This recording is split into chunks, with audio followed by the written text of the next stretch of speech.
एक हुंदी है जग बीती ते एक हुंदी है हड्ड बीती।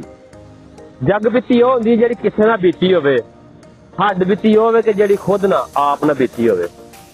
ਅੱਜ ਲੋਕ ਕਹਿੰਦੇ ਨੇ ਕਿ ਯਾਰ ਥੋੜੇ ਪੈਸੇ ਨਾਲ ਬਿਜ਼ਨਸ ਨਹੀਂ ਹੁੰਦਾ, ਕਾਰੋਬਾਰ ਨਹੀਂ ਹੁੰਦਾ।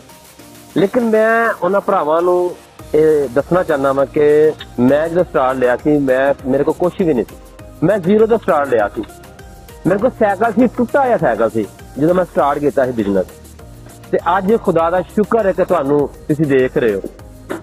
ਬਿਜ਼ਨਸ ਉਹ ਹੁੰਦਾ ਜਿਹੜਾ ਛੋਟੇ ਲੈਵਲ ਤੋਂ ਹੋਵੇ, ਬਿਜ਼ਨਸ ਉਹ ਨਹੀਂ ਹੁੰਦਾ ਜਿਹੜਾ ਬਹੁਤ ਜ਼ਿਆਦਾ ਪੈਸੇ ਨਾਲ ਕੀਤਾ ਜਾਵੇ। ਤੇ ਹਰ ਬੰਦਾ ਕਰ ਲੈਂਦਾ, ਪਰ ਦੱਸਣਾ ਇਹ ਚਾਹੁੰਦਾ ਕਿ ਕੰਮ ਉਹ ਜਿਹੜਾ ਜ਼ੀਰੋ ਲੈਵਲ ਤੋਂ, ਛੋਟੇ ਤੋਂ ਕੰਮ ਹੋਵੇ, ਛੋਟੇ ਤੋਂ ਵੱਡਾ ਕੀਤਾ ਜਾਵੇ, ਉਹਨੂੰ ਹੀ ਕੰਮ ਕਿਹਾ ਜਾਂਦਾ, ਉਹਨੂੰ ही कारोबार किया जाता है और वो ही फनकार बंदा गिना जाता है।